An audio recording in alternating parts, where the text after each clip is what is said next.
Hey, testing out my new hardware using these headsets, these Bluetooth headphones, to see if the audio is a bit better whilst I stream. So let's see how this goes. Didn't stream yesterday, was out. Gonna pick up where I was on Wednesday. I think I got as far. I think I was got as far as spawning these monsters in my first 3D game. So just gonna update the title of this stream. Uh, Building my first 3D game tutorial. This is part 2. Um, I've got my Godot scene up and running over here. Let's see if it works. I got this little guy over here. This guy's got stuck instantly. Yeah, my monsters are spawning around a 3D path that I created. It gets random locations around it and puts a monster in to just kind of spawn and just come straight at me. Yeah, this is pretty cool. So I completed all of this, and the next thing now is the jumping and squashing on the monsters. I can't really remember too much of what I've done over there, so I'm gonna see how I go.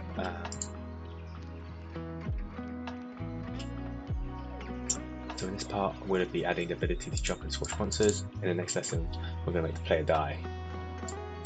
So we have to change a few settings related to physics, enter the world of physics layers, controlling physics interactions. Physics bodies have two complementary properties, layer and mask. Layers define on which physics layers an object is. Masks control the layers that a body will listen and detect. Layers define which physics an object is. Mask control. Okay. This affects collision detection. When you want two bodies to interact, we need at least one to have a mask corresponding to the other. If that's confusing, don't worry, we're going to see some examples. Great. The important point is that you can use layers and masks to filter physics interactions, control performance, and remove the need for extra conditions in the code. It should make my life easier. Oh, man, tired I've been. I was out late last night. But let's push on. By default, all physics bodies are areas set to both layers. All physics bodies are areas set to both layer and mask 1. This means they all collide with each other. Physics layers are represented by numbers. We can give them names to keep track of what's what. So we're going to go project settings. What we got over here? We are going to go 3D physics. Play any as well.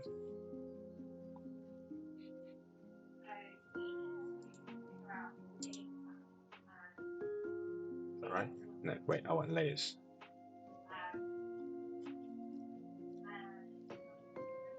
Layer names, 3D physics. What's that? Player, enemies, world. Now we can assign them to our physics nodes. Assigning layers and mask. In the main scene, select the ground. In the main scene, select the ground. Go inspector. Go collision. Collision. And 1 on 1. There you can see nodes, layers. Ah, who's messaging me?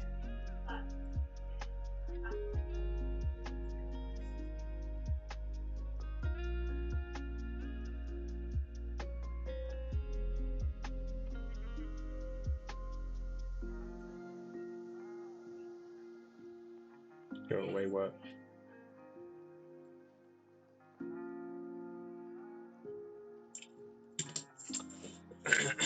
Okay, so the ground is 1 on 1. The ground is part of the world, so we want it to be a part of the third layer. click. And what? Well, click the lit button.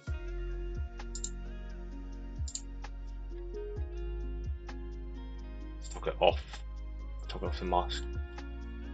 Clicking on it. Okay. As mentioned before, the mask property allows a node. The mask property allows a node to listen to interactions with other physics. But we don't need it to have collisions. The ground doesn't need to listen to anything. It's just there to prevent creatures from falling. Yes, that is right. Okay. Now you can click the dot buttons. That is the world.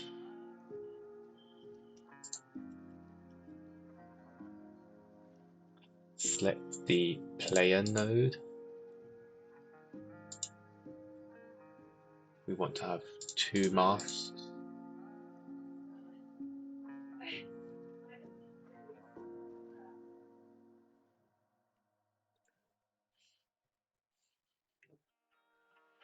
Set the player node and set its collision mask to both enemies and world.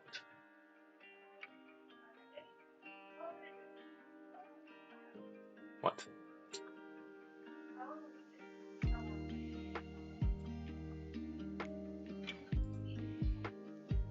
See, right. 3. That's the player. It's going to mask enemies and world. So the player, this is a player layer which masks enemies and the world. Does that mean it honors the physics of the enemies and the world?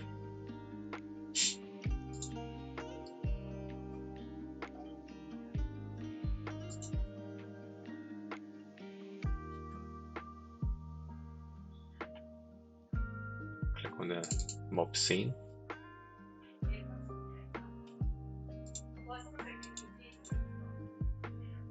Click on the mob. Go to collision, and we want that to be the enemies.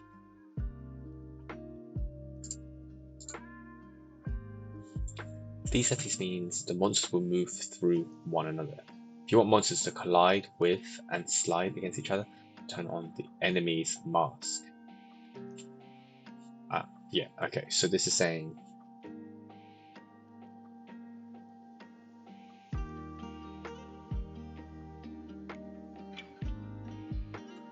so I'm almost understanding it as don't respect the ground, don't respect each other, don't respect the enemy, just go through it. So I'm kind of expecting to have to turn on the world, but we don't for some reason. Okay. Mobs don't need to mask the world layer because they only move through the XZ plane. We don't apply any gravity system by design. Okay, right, yeah. That's what I thought. So they only go up and down. They only go, wait, hold on. Yeah, they only go this way and that way. We don't have any gravity on them, that's why they don't fall. If they did fall, we probably would have to add a mask to it. Okay. Jumping mechanics requires only 2 lines of code. Oh, player script.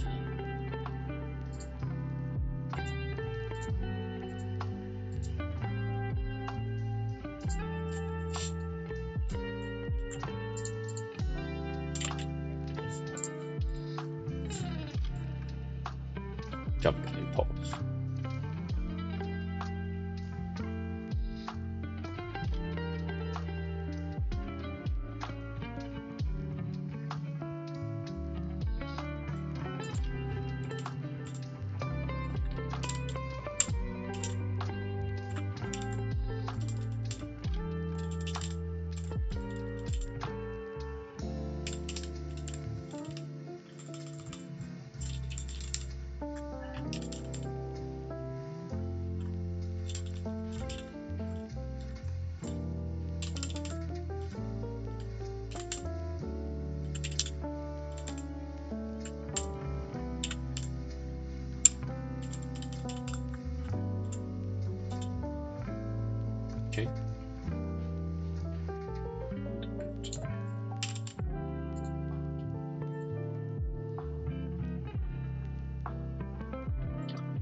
from floor.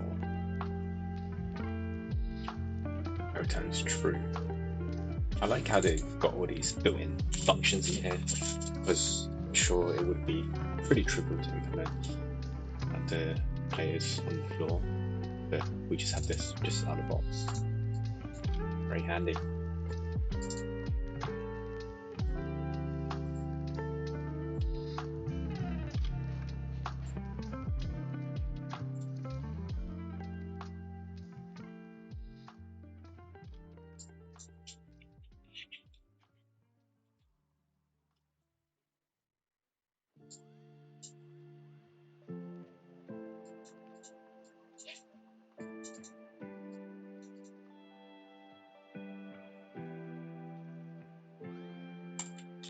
What has this?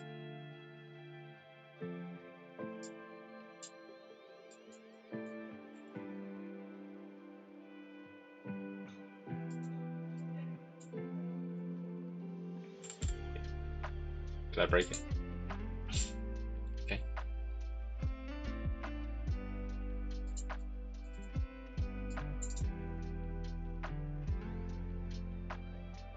Obscene.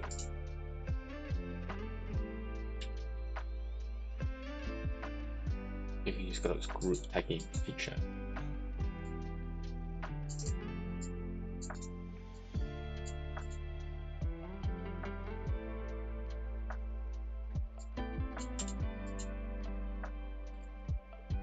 So it's a name to call a group of things. So node, groups, mob, add.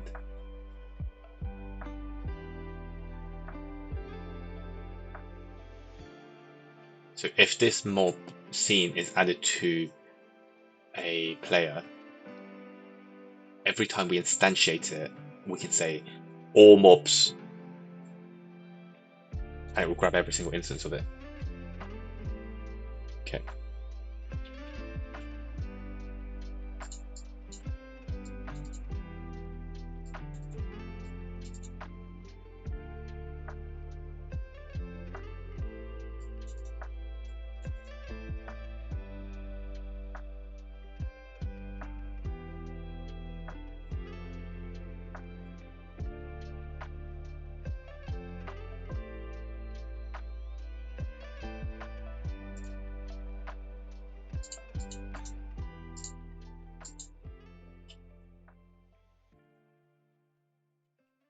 We can now use the group from the code to distinguish collisions with monsters from collisions from the floor. Okay. Code the squash mechanic.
For all collisions that occurred on this frame.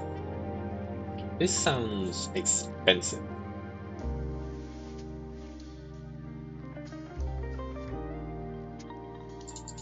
But whatever.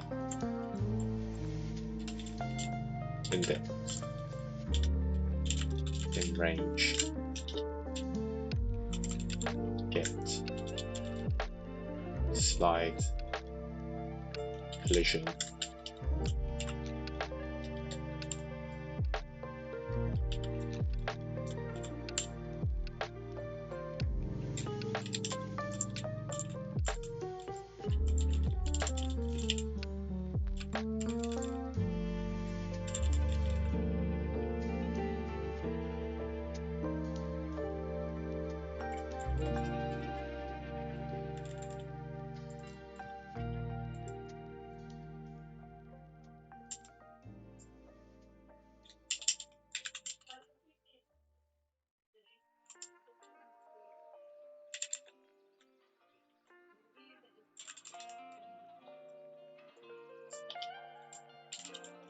No.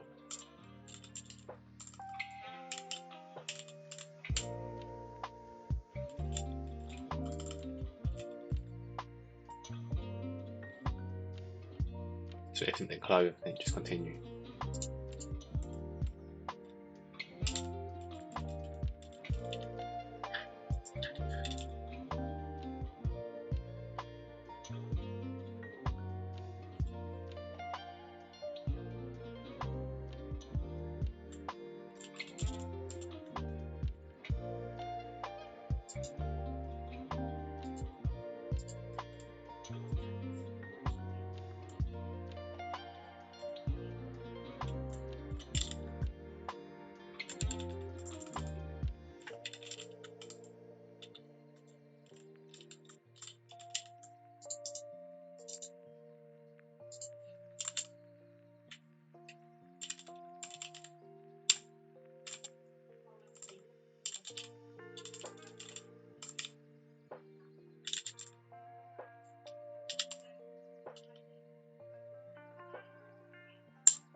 Check we're hitting it from above.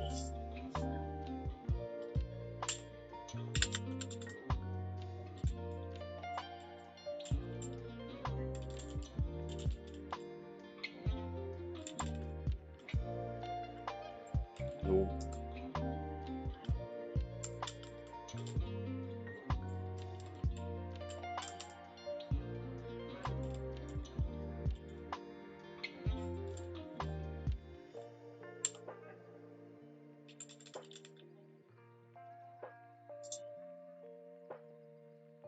We don't have the squash function.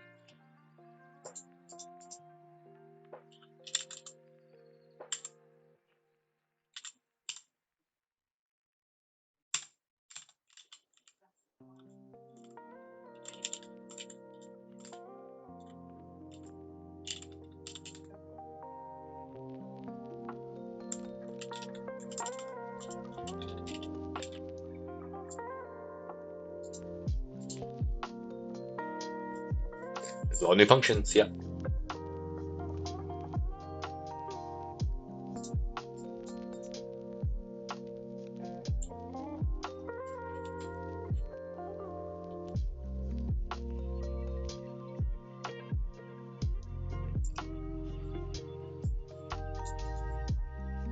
So many methods that come out the kinematic collisions really.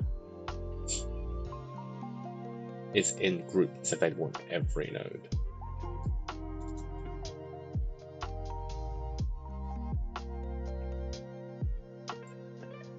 Don't understand this bit. The collision normal is a 3D vector perpendicular to the plane where the collision occurred. The dot produced allows us to compare it to the outward direction. The dot products when the result is greater than 0, the two vectors are at an angle of fewer than 90 degrees. Higher than 0.1 tells us we're roughly above the monster.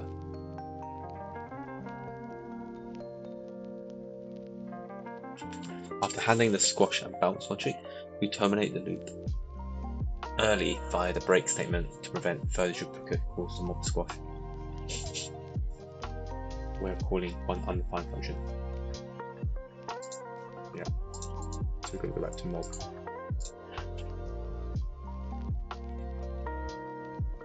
Signal squashed.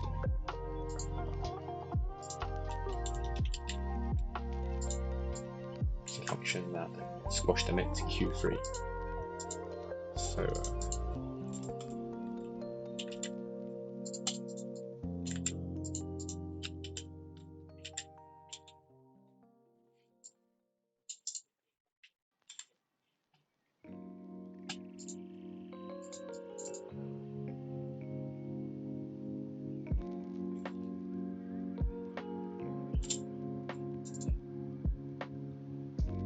that you should be able to kill monsters by jumping on them. You can press F5 to try.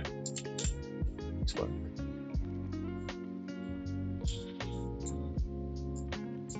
Somehow we've broken this.